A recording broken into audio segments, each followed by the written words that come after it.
నమస్తే, వీటీవీ ప్రైమ్కి స్వాగతం. వెన్నుపోటు దినం అంటూ వైసీపీ ఇచ్చినటువంటి పిలుపు మేరకి దాదాపుగా ఆంధ్రప్రదేశ్లో అన్ని జిల్లాల్లో కూడా నిరసన కార్యక్రమాలు జరిగాయి.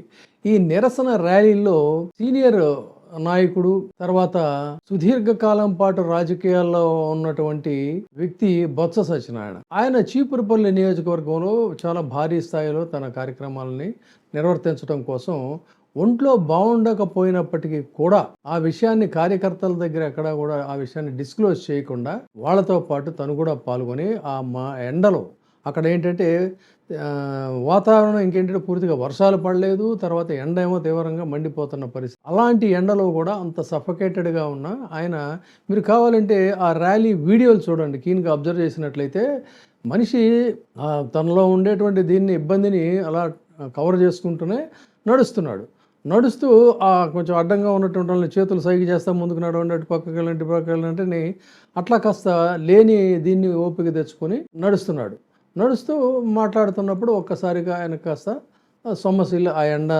తీవ్రతకి సొమ్మసిల్లిపోయి పడిపోయినటువంటి పరిస్థితి. ఇది దాదాపుగా రాజకీయాల్లో 60 ఏళ్ళు పైబడినటువంటి వాళ్ళు ఏదో ఒక సందర్భంలో ఎప్పుడో ఒకసారి ఆ విధంగా కాస్త స్వల్ప అస్వస్థతకు గురవటం అనేటువంటిది ర్యాలీలోని బహిరంగ సభల్లో కానీ ఇది అత్యంత సాధారణమైనటువంటి అంశం. మీకు నితిన్ గడ్కరీ ఆయన వేదిక మీద మాట్లాడుతూ పడిపోయాడు. కుర్చీలో కూర్చున్నటువంటి వాళ్ళు కూడా అలా ఇదైనటువంటి వాళ్ళు ఉన్నారు. ఇదేంటంటే దానికి ఒక వికారపు జర్నలిజానికి అలవాటు పడిపోయినటువంటి వాళ్ళు ఏంటంటే వాళ్ళు ఏది పడితే అది అసలు కించిత్తు సంస్కారం కానీ, మర్యాద కానీ, పద్ధతులు కానీ, నైతికత కానీ ఇవేమీ లేకుండా చెలరేగిపోయి చేస్తున్నటువంటి జర్నలిజంలో ఈ విషయాన్ని కూడా వాళ్ళు ఎక్కడ కూడా వదలదలుచుకోలేదు. ఆయన కొంత అస్వస్థతకు గురై పడిపోతే ఎంత అమానవీయంగా అంటే, రైమింగ్ కుదిరింది కదా అని అదేదో జంజాల సినిమా ఉంటుంది, ఒకడు నోటికి ఏది పడితే అది మాట్లాడుతూ ఉంటాడు, సుత్తి వీరభద్రవో ఏదో మాట్లాడుతూ ఉంటే ఇంకొకతను అడుగుతాడు ఏంటి అదేంటి అని అంటే తెలియదు, బాగుందని వాడేసా అంటారు. అట్లా రైమింగ్ కుదిరింది కదా అని సంస్కారం, మర్యాద, నైతికత ఇలాంటివన్నిటికీ కూడా తిరోధకాలిచ్చి వెన్నుపోటు దినంలో బొత్సకు గుండెపోటుని వాడు వికారపు కవిత్వాత్మకంగా ఒకడు హెడ్డింగ్ పెడతాడు, ఇంకొకడు బొత్సకి గుండెపోటు అని చెప్పని. గుండెపోటు వచ్చిందా లేకపోతే ఇంకేదో పోటు వచ్చిందా అని చెప్పడానికి మీరేమైనా వైద్యులా, హార్ట్ స్పెషలిస్టులా? స్టూడియోలో కూర్చొని ఇష్టారాజ్యం కింద ఇంత చండాలపు దీన్ని మీరు ఎలా అంటే మీలో ఆ శాడిజం అసలు ఏంటి అనేది అర్థం కాదు. అంత శాడిజం అవసరమా? ఆయన స్వల్ప స్వస్థకు గురయ్యాడు, వెంటనే ఆయన తీసుకెళ్లారు అక్కడ దగ్గరలో ఉన్నటువంటి గెస్ట్ హౌస్కి తీసుకెళ్ళిన తర్వాత కొంచెం సేపటికి ఆయన సేద తీరి ఆశ్చర్యం ఏంటంటే తర్వాత లేచి తిరిగి మళ్ళీ ఆ కార్యక్రమంలో పార్టిసిపేట్ చేసి, అది విశేషం. అంత కక్షపూరితంగా ఈ జర్నలిజం తయారైందో అనేది చాలా బాధాకరం, జుగుప్సాకరమైనటువంటిది. అసలు బొత్స సత్యనారాయణ ప్రజాసేవకు అంకితమైనటువంటి ఒక కమిట్మెంట్ ఉన్నటువంటి నాయకుడు.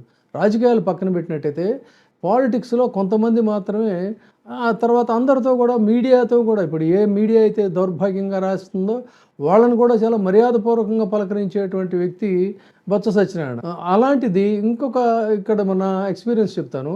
ఒక ఎన్నికలు ఇంకొక ఏడాది 3 నెలల్లో అట్లా ఉన్నది అనుకుంటా. ఆ టైంలో ఆయనకి ఒక హార్ట్ ప్రాబ్లం వచ్చి స్టంట్స్ వేశారు.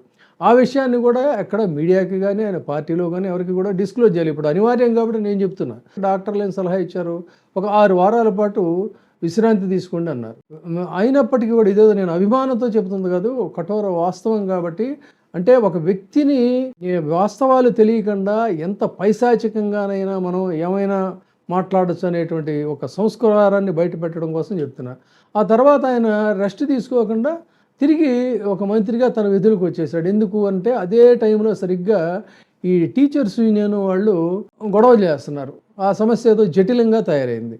ఆ జటిలంగా తయారైన టైంలో ఆయన రెస్ట్ కూడా తీసుకోకుండా మళ్ళీ విజయవాడ వెళ్ళిపోయాడు. పొద్దున్నే అయితే మనకి పరామర్శగా బాగుంటుంది కదా అని నాకు ఆయనతో ఉన్నటువంటి సాన్నిహిత్యంతో ఉదయాన్నే నేను వెళ్ళేసరికి ఆ ఉదయం పూటే అప్పటికే ఈయన యూనియన్ లీడర్స్ని పిలిపించుకున్నాడు.